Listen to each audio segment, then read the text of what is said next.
नमस्कार दोस्तों, LAC के एक और नए एपिसोड में आप सभी का बहुत बहुत स्वागत है। 22 अप्रैल को पहलगाम के अंदर हमला हुआ था। उसके 2 हफ्ते बाद भारत ने पाकिस्तान के अंदर मौजूद आतंकवादियों के खिलाफ ऑपरेशन सिंदूर को शुरू किया था, जिसके बाद पूरे भारत ने एक कयास लगा ली थी कि अब पाकिस्तान के अंदर से आतंकवाद, पाकिस्तान की फौज और पाकिस्तान के जितने भी गंदे मंसूबे ये सारे मिट्टी में मिल जाएंगे। लेकिन दोस्तों, इस बीच आ चुके हैं डोनाल्ड ट्रंप, और डोनाल्ड ट्रंप ने क्या कहा है? डोनाल्ड ट्रंप ने कह दिया है फटाफट वॉर रोको। इसको लेके विनम्र के पास एक बहुत तगड़ा एनालिसिस है। विनम्र, मैं चाहूंगा कि आप दर्शकों को इस चीज के बारे में ब्रीफली बताएं।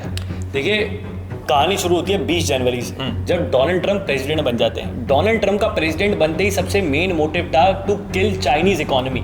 उनको चाइना की इकोनॉमी किसी भी हालत में खत्म करनी थी। चाइना की इकोनॉमी खत्म करने के लिए उन्होंने चाइना के ऊपर 250% से ऊपर टैरिफ लगा दिए। 250% से ऊपर टैरिफ लगने के बाद जो यूएसए की कंपनी चाइना के अंदर मौजूद थी, वो रातों रात चाइना से गायब होना शुरू होती है, और वो डोनाल्ड ट्रंप को कहती है कि अब गिव अस द ऑल्टरनेटिव। भाई, आपने चाइना के ऊपर टैरिफ लगा दिया, हमें ऑल्टरनेटिव तो दो। हमको चाइना से निकलना पड़ रहा है, अब हम कहाँ जाए? डोनाल्ड ट्रंप बोलते हैं गो टू इंडिया, क्योंकि इंडिया एक तो बाजू में है, दूसरा इंडिया के अंदर चीप लेबर है, इंडिया के अंदर इंफ्रास्ट्रक्चर है, इंडिया के अंदर एक स्टेबल गवर्नमेंट है। बीजेपी पिछले 10 साल से यहाँ पर मौजूद है, तो एक स्टेबल गवर्नमेंट है।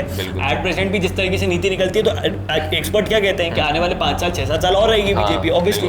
ठीक है, तो एक स्टेबल गवर्नमेंट है, आपको वहाँ पे एक स्टेबल इन्वायरमेंट मिलेगा, अमेरिकन फ्रेंडली गवर्नमेंट है। जाओ वहाँ पर, वो आना यहाँ पर शुरू करते हैं, बातचीत होना शुरू होती है। डोनाल्ड ट्रंप 1 अप्रैल को पूरी दुनिया के अंदर सैंक्शंस लगाते हैं, 9 दिन बाद रिवोक कर देते हैं, कहते हैं कि वह टॉक्स विद सैंक्शन की टॉक पर है। अब डोनाल्ड ट्रंप इंडिया आएंगे, इंडिया आने के बाद जब कोर्ट समिट में इंडिया आएंगे, तो यहाँ पर आकर वो इस डील को साइन करेंगे, जो ट्रेड डील है इंडिया यूएसए के बीच में, उस ट्रेड डील को साइन करेंगे, और इंडिया के अंदर यूएसए की कंपनीज आकर मैन्युफैक्चर करेंगी, जॉब्स क्रिएट होंगी। अब ये चाइना की आंखों में रास नहीं आया, इसलिए 22 अप्रैल को चाइना ने पाकिस्तान के मुंह पे कुछ पैसे फेंके होंगे, बोला होगा जाइए जो नियत सिविलियंस है उनको मार कर आइए, और फिर भारत पाकिस्तान के ऊपर रिटेलिएट करेगा, भारत पाकिस्तान के ऊपर मिसाइलें छोड़ेगा, एयर बम फोड़ेगा, इनके ऊपर एयर स्ट्राइक करेगा, और फिर पाकिस्तान रिटेलिएट करेगा। इंडिया पाकिस्तान एक वॉर के अंदर इंडल्ज हो जाएंगे, इंडिया एक जेली स्टेट बन जाएगा। इंडिया के जेली स्टेट बनने के बाद फायदा किसका होगा? चाइना का फायदा होगा। क्यों?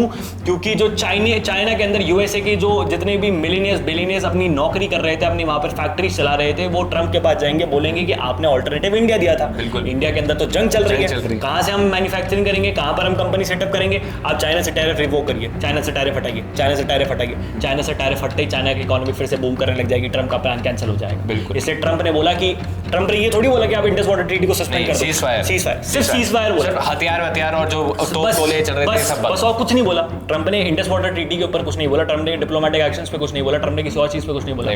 ये पूरा का पूरा plan was here to counter China.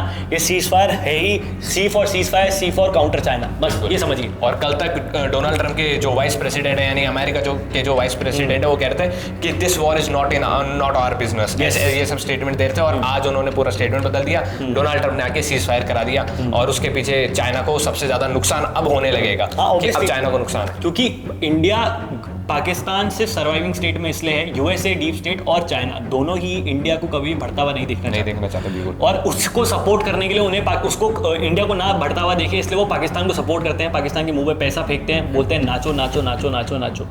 अब जब यूएसए इंडिया को बढ़ने के लिए सपोर्ट कर रहा है, तो चाइना काउंटर करेगा। चाइना काउंटर करने के लिए किसके पास जाएगा? पाकिस्तान जैसे एक हथियार है, आतंकवाद का इस्तेमाल पाकिस्तान ने भारत के खिलाफ खूब कर दिया।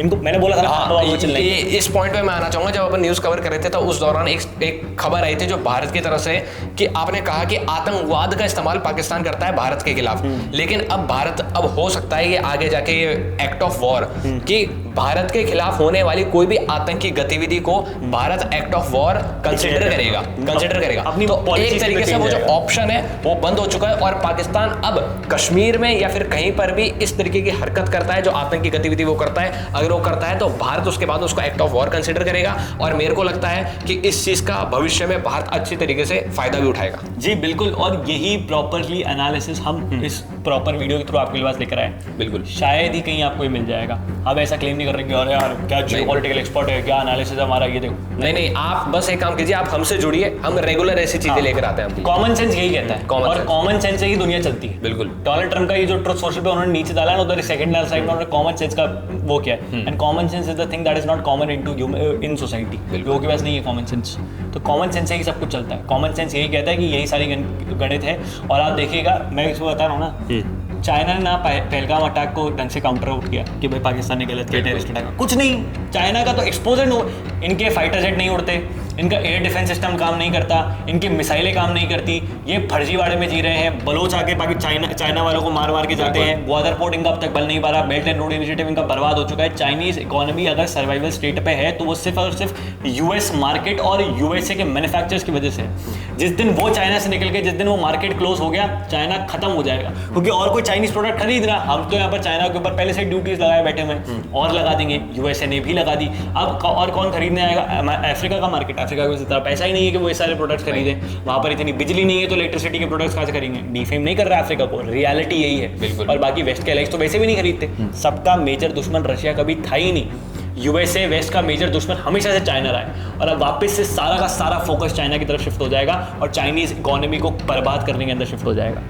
अब मेरे को ऐसा लगता है कि भारत को अब यहाँ पर काम करना चाहिए कि भाई दो देशों के बीच की मसला था, दो देशों के बीच के एक डिप्लोमेटिक अंटाइज थे जिनको भारत के जिस बीच में भारत को इस्तेमाल कर लिया गया है। और भारत की इंटेलिजेंस का तो लगभग यहाँ पर फेलियर था कि भाई भारत के अंदर इस तरीके से चाइना का इन्वॉल्वमेंट भी देखा गया, पाकिस्तान के थ्रू भी देखा गया। चाइना इसमें चाहता भी नहीं। हालांकि अगर अपन देखें ब्रिक्स की मीटिंग हुई थी तब से लेकर अब तक चाइना भारत के काफ़ी क्लोज आ रहा था, यानी कि वही एक तरीका था कि चाइना अपना पीछे का सामने वाला चेहरा दिखा रहा था और पीछे से थप्पड़ मारने की कोशिश कर रहा था। वही तरीका इस बार अपने एनालिसिस से तो ये निकल कर रहा था कि चाइना वही दोहरा चरित्र दोबारा दिखा रहा था। और इसमें एक और चीज़ भी है कार्तिक, मैं कहना चाहूँगा, इंडिया पाकिस्तान के बीच में जो भी होता है ना, वो कभी वर्ल्ड लेवल पे लेके नहीं जाता, कभी नहीं लेके जाता।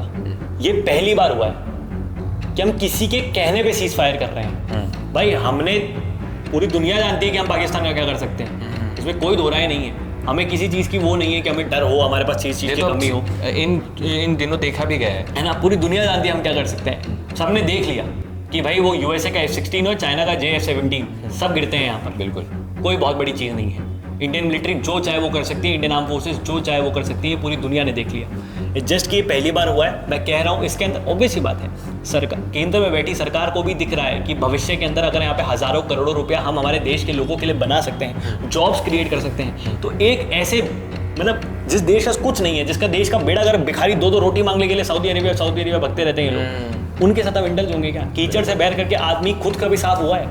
नहीं। खुद सोचो, कॉमन सेंस क्या कहता है? मैं अभी भी इसमें हूँ कि अरे सीज फायर क्यों हो गया। मैं तो चाहता हूँ जंग होए, बिल्कुल। मैं तो प्रॉपरली इस फिराक में हूँ कि आज जंग करो, सारे के सारे एमिनेशंस टुवर्ड्स पाकिस्तान, बांग्लादेश के अंदर तोड़ो, अखंड भारत बनाओ और इनकी पॉपुलेशन को उठा के बाहर फेंक दो, समुद्र में फेंक दो। मुझे पॉपुलेशन नहीं चाहिए, मुझे जमीन चाहिए मतलब चाहिए। मेरे लिए देश से ऊपर कुछ नहीं है। लेकिन यहाँ पर मैं वही बोल रहा हूँ, देश से ऊपर कुछ नहीं है। इसलिए at this point of time अगर हम सीज फायर को काउंटर एनालाइज करने की कोशिश करते हैं तो एनालिसिस यही निकल कर आता है और यही पूरी गणित है। ठीक है, तो जिस तरीके से हमने आपको बताया, आप बस एक काम कीजिए, आप हमारे इस चैनल से जुड़े रहिए, हमें सब्सक्राइब कीजिए, हमारी और भी जाके वीडियोस देखिए। हमने उसके अंदर और भी अच्छे तरीके से बेहतरीन एनालिसिस कर आपको बताया है। इसी तरीके से हम रोज़ आपके सामने आते हैं। जय हिंद, जय भारत दोस्तों, इस चैनल को सब्सक्राइब कर लीजिए।